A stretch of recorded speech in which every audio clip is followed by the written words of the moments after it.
Hello friends, तो आज हम पढ़ेंगे polar and non polar dielectrics. कल तक हमने कॉमन पोटेंशियल तक ख़त्म कर लिया था लास्ट वीडियो में, तो आज ये पढ़ेंगे। आज इस वीडियो में ये चैप्टर कंप्लीट हो जाएगा। दैट मीन्स पूरी यूनिट इलेक्ट्रोस्टैट्स कंप्लीट हो जाएगी आज। फिर इसके कैपेसिटेंस की जो न्यूमेरिकल है वो इम्पोर्टेंट है। आप किसी भी बोर्ड से रिलेट करते हो, कैपेसिटेंस का एक न्यूमेरिकल आएगा ही आएगा। तो इसके बाद हम एक या दो वीडियोज़ में न्यूमेरिकल कवर अप करने की कोशिश करेंगे। मैं आपको वहाँ पर कुछ प्रैक्टिस न्यूमेरिकल्स भी दे दूँगी ताकि आप खुद ट्राई कर सको। सो हम स्टार्ट करते हैं आज non polar and polar dielectrics. ये स्टार्ट करने से पहले आपको डाइलेक्ट्रिक्स पता होने चाहिए क्या होते हैं। देखो, हमने हर मटेरियल को दो तरह डिवाइड किया है, कंडक्टर एंड इंसुलेटर। कंडक्टर वो जो इजीली कंडक्ट कर जाए एंड इंसुलेटर जो कंडक्ट ना करे। बट इन दोनों के बीच में भी एक कैटेगरी होती है, दैट इज़ डाई इलेक्ट्रिक्स।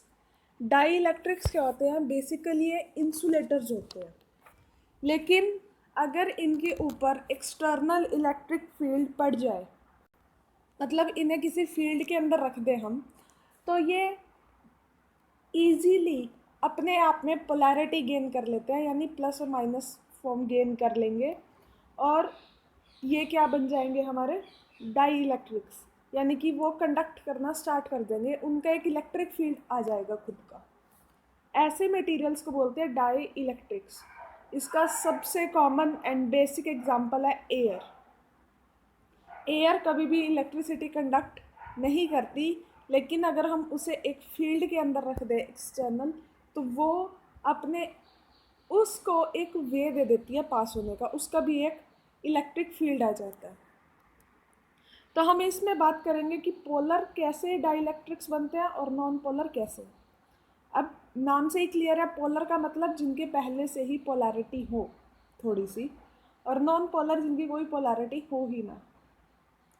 सबसे पहले हम नॉन पोलर की बात करें। नॉन पोलर का मतलब होता है ऐसे मटेरियल्स जिनकी नेगेटिव और पॉजिटिव सेंटर कंसाइड कर रहे हैं। मतलब ऐसे मॉलिक्यूल्स जो इतने इक्विवेलेंट हो कि हम ये ना बता सके कि किस साइड पॉजिटिव है और किस साइड नेगेटिव, वो सेंटर में ही लाई कर रहे हो। इसके एग्जांपल CO2, H2 के देखो इस तरह बन रहे हैं। जो ऐसे मॉलिक्यूल्स होते हैं ना, इनकी कन्फाइंड शेप होती है। अगर हम बात करें नेक्स्ट पोलर डाइलेक्ट्रिक्स में पॉजिटिव और नेगेटिव का सेंटर कंसाइड नहीं करता, क्योंकि इनकी असिमेट्रिक शेप होती है। जैसे एग्जांपल दूँ, यहाँ पर ये कौन सा है? Non polar. ये कौन सा है? पोलर। अब पोलर वाले में जो शेप है, इसमें हमें साफ पता है कि इसकी तरफ पॉजिटिव आएगा, इसकी तरफ नेगेटिव। नेक्स्ट है डाई इलेक्ट्रिक पोलराइजेशन। अब जो नॉन पोलर और पोलर होते हैं, उनमें पोलराइजेशन कैसे होती है? सपोज हमारे पास कोई मॉलिक्यूल है जिसके सेंटर पे प्लस और माइनस है। ये क्या है? हमारा नॉन पोलर डाइलेक्ट्रिक है।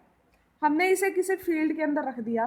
जैसे ही हमने इसे किसी फील्ड के अंदर रखा, पॉजिटिव वाली साइड ने नेगेटिव इलेक्ट्रॉन्स को, सपोज ये एक एटम है, एटम के पास क्या होता है? पॉजिटिव तो न्यूक्लियस होता है और नेगेटिव में इलेक्ट्रॉन्स। तो इसने इलेक्ट्रॉन्स को अपने साइड खींच लिया और इसने न्यूक्लियस को अपने साइड खींच लिया। तो ये इसकी स्फेरिकल शेप से ओवल शेप में चला जाएगा, माइनस और प्लस के सेपरेशन के साथ। यानी कि इसमें पोलैरिटी आ गई कितनी? डाइपोलर हो गया। ये दो पोलैरिटी आ गई, एक प्लस की एक माइनस की, तो ये हो गया डाइपोलर। इस तरह इसमें कितने, अकेला एटम तो होगा नहीं ये अब बीच में, तो ये बहुत सारे एटम्स हो सकते हैं, तो सब में ही पोलैरिटी आ जाएगी। बस ये कॉन्सेप्ट माइंड में रखो कि नॉन पोलर और पोलर कैसे होते हैं। अब अगर मैं पोलर मॉलिक्यूल्स की बात करूं, पोलर मॉलिक्यूल्स का मतलब उसमें पहले से ही बहुत सारी अपनी पोलैरिटी है, बट जब तक उस पर इलेक्ट्रिक फील्ड नहीं लगाया होता, वो पोलैरिटी असाइन नहीं होती, वो किसी भी फॉर्म में होती है, और इसका रिजल्टेंट ज़ीरो होगा हमेशा। कोई रिजल्ट नहीं दे रही होगी, इसका इलेक्ट्रिक फील्ड ज़ीरो बनेगा। लेकिन जैसे ही हम इसे एक फील्ड में लगाते हैं, तो क्या होगा? ये सारे के सारे अलाइन हो जाएंगे। पॉजिटिव की तरफ नेगेटिव आ जाएगा सारा, और नेगेटिव की तरफ सारा पॉजिटिव। इसकी वजह से इसका खुद का एक नेट इलेक्ट्रिक फील्ड आ जाएगा ई पी। ठीक है, अब यहाँ पर क्या होगा, इसका खुद का एक नेट इलेक्ट्रिक फील्ड आ गया ई पी। इलेक्ट्रिक फील्ड की पोजीशन होती है यहाँ positive to negative. Suppose E electric field लगाया था ई नॉट, और ई पी की डायरेक्शन क्या है, इसके रिवर्स, यानी कि इफेक्टिव इलेक्ट्रिक फील्ड कुछ और ही बचेगा अब, ई नॉट माइनस ई पी। अब हम डाई इलेक्ट्रिक कॉन्स्टेंट की बात करें तो डाई इलेक्ट्रिक कॉन्स्टेंट क्या होता है, ई नॉट बाय ई, यानी कि वो फील्ड जो हमने लगाया और वो फील्ड जो बच गया बाद में ई, क्योंकि उसमें जो नया फील्ड इंट्रोड्यूस हुआ था डाई इलेक्ट्रिक्स की वजह से, उसने फील्ड को कम कर दिया। ठीक है, नेक्स्ट है इलेक्ट्रिकल ससेप्टिबिलिटी। इलेक्ट्रिक ससेप्टिबिलिटी क्या होती है, ससेप्टिबिलिटी होता है कि ये मेज़र करना, ससेप्टिबिलिटी से हम मेज़र करते हैं कि उस सब्सटेंस की प्रॉपर्टी पे कितना चेंज आया, उसकी कितनी प्रॉपर्टी चेंज हुई है, किस फैक्टर से चेंज हुई है। तो यहाँ पर क्या चेंज हुआ है हमारा, पोलराइजेशन। जब कोई मटेरियल पोलैरिटी गेन करता है तो दैट मीन्स वो पोलराइज हो रहा है। अब पोलराइजेशन जितना ज़्यादा वो पोलराइज होता चला जाएगा उतना ज़्यादा उसका फील्ड कम होता चला जाएगा। That means polarisation is directly proportional to the reduced field. अब इस प्रोपोर्शनल को हटाने के लिए हम लगाएंगे एप्सिलॉन सिग्मा ई। जो ये है, ये क्या होती है, इलेक्ट्रिकल ससेप्टिबिलिटी। इसकी कोई डायमेंशंस नहीं होती, और अगर वैक्यूम की बात करें तो वहाँ पर ये ज़ीरो होती है। अब हमारा फील्ड कितना था, E naught minus E P. E P क्या है, फील्ड ड्यू टू पोलराइजेशन, और ई क्या है, reduced field, and E not is the actual field. तो ई पी क्या आ जाएगा हमारा, पी बाय एप्सिलॉन, यानी कि पोलराइजेशन बाय एप्सिलॉन। इसको पुट कर देंगे, पी की वैल्यू ऊपर से पुट कर देंगे, एप्सिलॉन से एप्सिलॉन कैंसिल, तो ये रह गया हमारे पास। ठीक है, इसको इस तरफ ले गए, 1 + x, इधर इधर ई नॉट बाई ई ले आए, ई नॉट बाई ई था के। अब ये डेरिवेशन सिलेबस में नहीं है, सिर्फ ये करवा रही हूँ मैं, आपके सिलेबस में सिर्फ ये फॉर्मूला है, इस फॉर्मूले को ध्यान रखना बिल्कुल अच्छे से। नेक्स्ट है dielectric strength. Dielectric strength क्या होती है, सपोज मैं एयर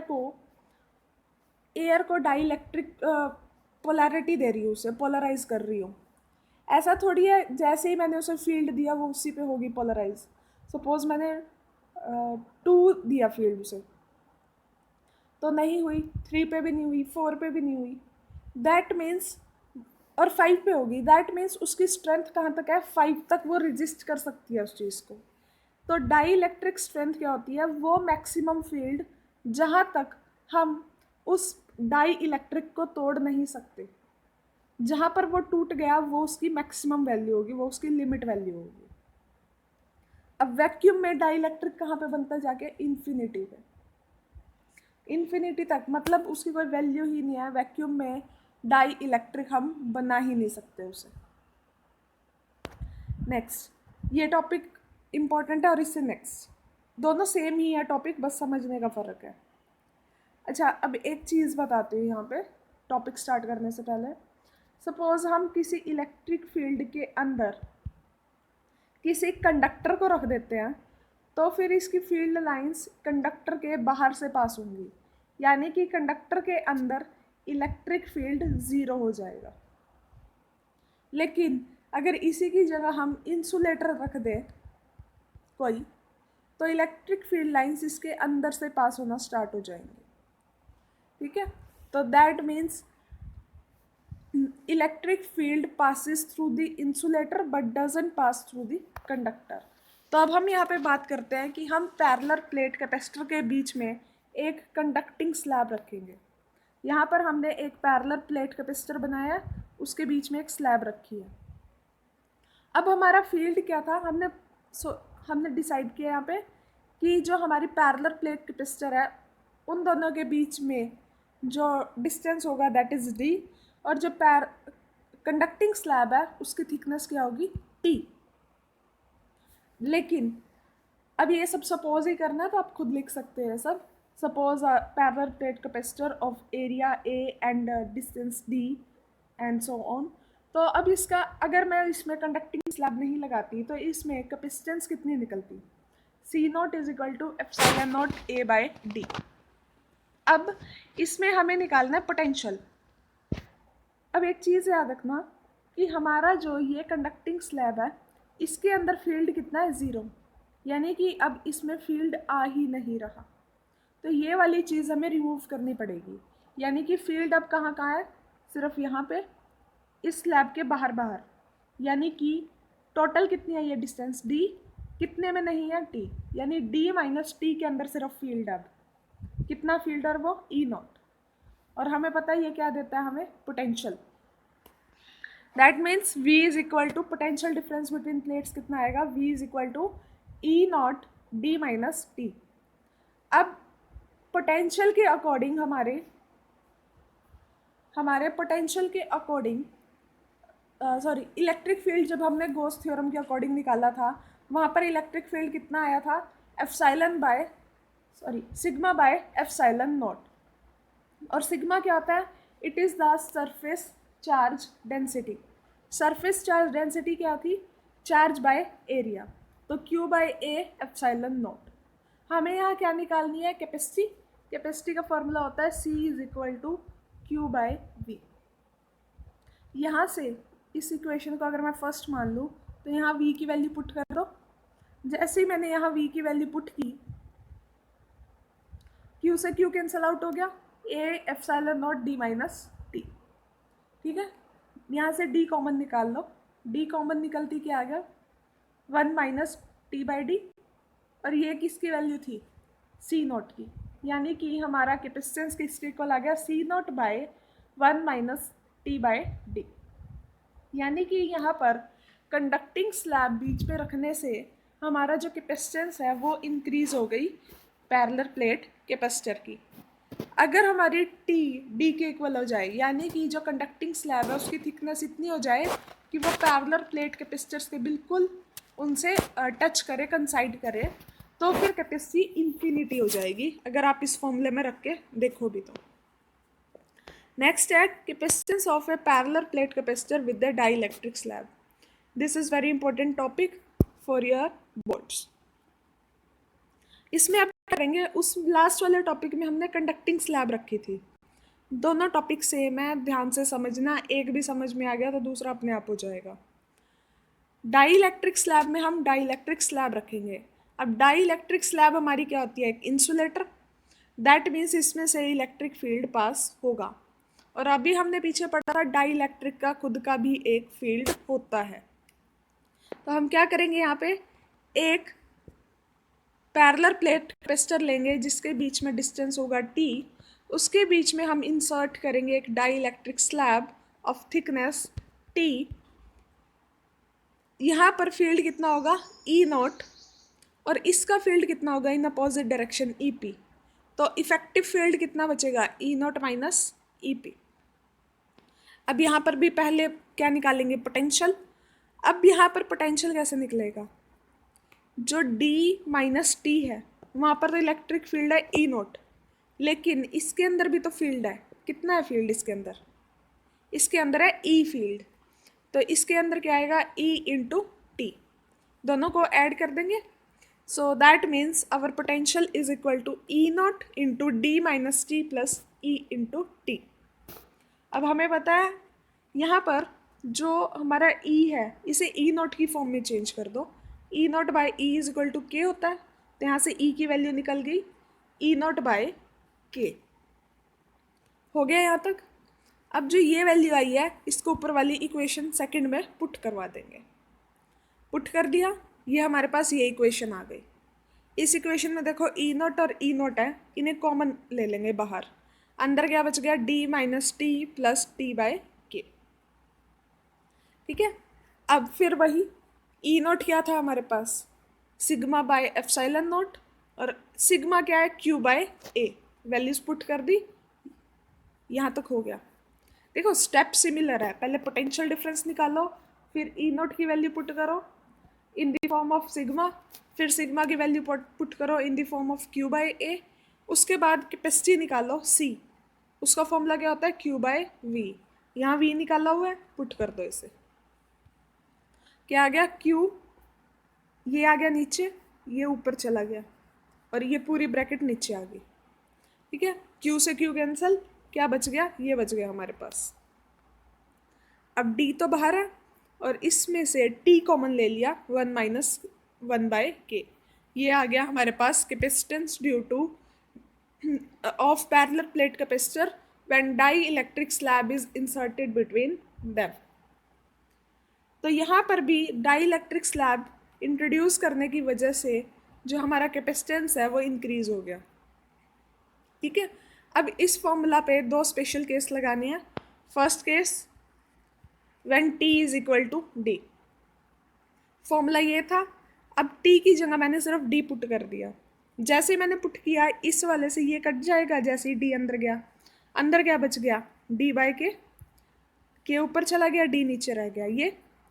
अब ये किसकी वैल्यू थी, जो कैपेसिटेंस था हमारा विदाउट प्लेट, के सी नॉट, यानी कि हमारा जो कैपेसिटेंस हो जाएगा that will be the K times of the और ओल्ड कैपेसिटेंस।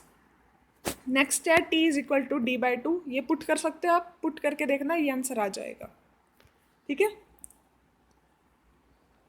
अब यहाँ पे आपका चैप्टर कंप्लीट होता है। सो अब आप क्या करेंगे, इस चैप्टर को रिवाइज करेंगे अच्छे से, इसके एमसीक्यू करेंगे, न्यूमेरिकल अभी मैं करवाऊंगी इसके, तो न्यूमेरिकल के लिए आपको टेंशन लेने की ज़रूरत नहीं है। थोड़े से इसके कॉन्सेप्ट बेस्ड क्वेश्चंस पढ़ना, आपके पास जो भी बुक अवेलेबल हो। स्टिल मैं हमेशा सबको प्रदीप से रेफ़र करती हूँ, और आप चाहे तो कोई भी बुक प्रेफर कर सकते हैं, क्योंकि प्रदीप्स में जो है एनसीईआरटी भी होता है साथ में, ओके। तो अगर कोई क्वेरी है या क्वेश्चन है वो आप मुझसे पूछ सकते हो, and please like the video and subscribe the channel. Thank you.